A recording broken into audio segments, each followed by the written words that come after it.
Welcome to my YouTube channel. 2023-24 উচ্চ মাধ্যমিকের ABTA test paper থেকে আবার একটি ইংলিশের পেজের সলিউশন নিয়ে চলে এসেছি। তোমরা যারা নতুন তারা অবশ্যই চ্যানেলটাকে সাবস্ক্রাইব করে পাশে থাকা বেল আইকনের অল বাটনটা প্রেস করে রাখবে, যাতে করে আমি ভিডিও দিলে তোমাদের কাছে নোটিফিকেশন পৌঁছে যায়।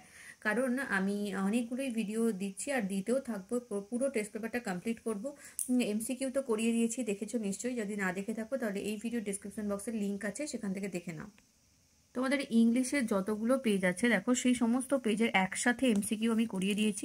এছাড়াও একই সাথে এসএকিউ আর গ্রামারের ভিডিও পাবে। এসএকিউ আর গ্রামারটা দুটো পার্টে আছে। ফার্স্ট পার্টে 26 থেকে 193, সেকেন্ড পার্টে 204 থেকে 348 নাম্বার পেজ পর্যন্ত দুটো পার্টে দেওয়া হয়েছে। এছাড়াও প্রত্যেক পেজের আনসিন, প্রত্যেকটা page wise MCQ, SAQ, grammar এবং রাইটিং সবই দেওয়া হচ্ছে। ইংলিশ ছাড়াও ফিজিক্সের পেজের সলিউশনও তোমরা পেয়ে যাচ্ছ। তো অবশ্যই এই ভিডিও ডিসক্রিপশন বক্স দেখো, সেখানে সব লিঙ্ক দেওয়া আছে। আজকে আমি তোমাদের সাথে শেয়ার করব 85 নাম্বার পেজের আনসিনটা। আনসিনটা তোমরা 88 নাম্বার পেজে পেয়ে যাবে। প্রথমে মানেটা দেখে নেব। The preamble of the forest conservation amendment bill 2023 was introduced in the Lok Sabha on March 29 March লোকসভায় একটা প্রস্তাবনা পেশ হয়েছে ফরেস্ট কনজারভেশন অ্যামেন্ডমেন্ট বিল 2023-এর। The bill invokes India's rich tradition of preserving forest and their importance in achieving national targets of zero emissions by 2070।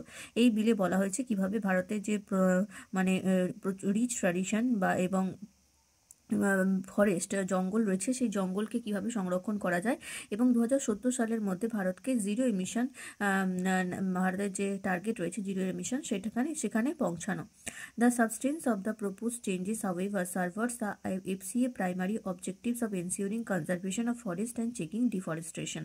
তাহলে এখানে যে change করা হয়েছে এফসিএ, সেটা হচ্ছে এফসিএ যে প্রাইমারি অবজেক্টিভ ছিল, যেখানে বলা হয়েছিল যে শুধুমাত্র ফরেস্ট কনজারভেশন, বন জঙ্গল সংরক্ষণ এবং বন কাটা, ডিফরেস্টেশন বা বন যে আমরা কেটে ফেলছি সেটা বন্ধের জন্য যে যে অবজেক্টগুলো ছিল সেগুলোকে আবার এখানে কিছু কিছু চেঞ্জ আনা হয়েছে এই বিলে।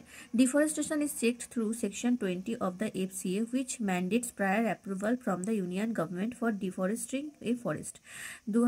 সেকশন 20-তে এফসিএ বিলে সেকশন 20-তে ডিফরেস্টেশন সম্পর্কে ছিল, মানে ওই জঙ্গল কেটে ফেলা এই ব্যাপারে, যেখানে বলা হয়েছে যে কোনো গাছ কাটতে হলে আগে থেকে ইউনিয়ন গভর্নমেন্টের থেকে পারমিশন অ্যাপ্রুভাল নিতে হবে। The amendment is said to reverse this by exempting certain categories and vast tracts of forest from the act's purview. এই যে অ্যামেন্ডমেন্ট, সেখানে এই অ্যাক্টের কিছু কিছু জিনিস চেঞ্জ করা হয়েছে, রিভার্স করা হয়েছে। The instance for instance forest within 100 kilometre of international borders or line of control will no longer require any forest clearance to construct highways, hydro power project etcetera. তাহলে এখানে বলা হয়েছে যে কোনো জঙ্গল যেটা ইন্টারন্যাশনাল বর্ডারে 100 কিলোমিটারের মধ্যে যদি থাকে, তাহলে সেইখানে কোনো প্রকার হাইওয়ে বা হাইড্রো পাওয়ার প্রজেক্ট তৈরি করার জন্য কোনো প্রকার ক্লিয়ারেন্স লাগবে না। দিস ইজ ডিপলি প্রবলেমেটিক, এটা খুবই সমস্যাজনক। India's 15100 kms international terrestrial border houses rich ecosystems, grasslands, deserts, wetlands, lowlands, forest and evergreen forest. ভারতের যে 15,100 কিলোমিটার ইন্টারন্যাশনাল টেরেস্ট্রিয়াল বর্ডার রয়েছে, মানে সীমান্ত প্রার্থীবর্তী বা সীমান্তবর্তী এলাকা, সেখানে এর যে জঙ্গল রয়েছে, সেখানে সেই জঙ্গলের ইকোসিস্টেমে কিন্তু অনেক রকম grassland, desert, wetland, lowland forest, evergreen rain forest সমস্ত কিছুই পড়ছে। The border lands harbour a variety of endangered species such as great Indian bustard, elephants, tiger, red pandas, snow leopards, to name only a few. আবার এই যে জঙ্গলগুলোর মধ্যে এখানে অনেক রকম যেগুলো ভারতের যে সমস্ত বিভিন্ন রকম প্রাণী যারা এন্ডেঞ্জার্ড স্পিসিস, মানে হচ্ছে প্রায় লুপ্তপ্রায় অবস্থা চলে গেছে সেরকম, যেমন গ্রেট ইন্ডিয়ান বাস্টার্ড, এলিফ্যান্ট, বাঘ, রেড পান্ডা, স্নো লেপার্ড, এরা অনেকেই রয়েছে। এরকম আরও অনেকজন রয়েছে, অনেক প্রাণী রয়েছে। Crucial Himalayan glaciers from the head waters of rivers such as Ganga, Brahmaputra, Indus et cetera which provide substance to millions downstream. আবার এখানে কিছু কিছু হিমালয়ান গ্লেসিয়ার্স রয়েছে, হিমবাহ রয়েছে, যেগুলো প্রধান যে হেড ওয়াটার যেখান থেকে পায়, যেমন হচ্ছে গঙ্গা, ব্রহ্মপুত্র, সিন্ধু, এগুলো এখান থেকে, এই নদীগুলো সেখান থেকে জল পায়। আবার সেই জলগুলো বিভিন্ন নিচের যেগুলো ডাউন স্ট্রিম রয়েছে সেগুলোকে পরিপূর্ণ করে। The bill not only threatens rare wild life and the country's water security but also renders this regions vulnerable to earthquakes and landslide. এই যে বিলটা, এটা শুধুমাত্র যে ওয়াইল্ড লাইফ, বন্য প্রাণীকে ক্ষতিগ্রস্ত করবে বা জলের সমস্যা দেখা দেবে তা নয়, এর ফলে অনেক আর্থকুয়েক, ভূমিকম্প, এবং ল্যান্ডস্লাইড, ভূমিধসও হবে। টাইমস অফ ইন্ডিয়া থেকে এই লেখাটা নেওয়া হয়েছে। তো আশা করি বুঝতে পারলে। চলে আসবো প্রশ্নে। প্রথমে আছে দেখো true false. Sections of FCA stresses on controlling deforestation. Section FCA যে স্ট্রেস সেকশন, সেখানে ডিফরেস্ট কন্ট্রোলিং এর ব্যাপারে বলা হয়েছিল, এটা হবে ট্রু।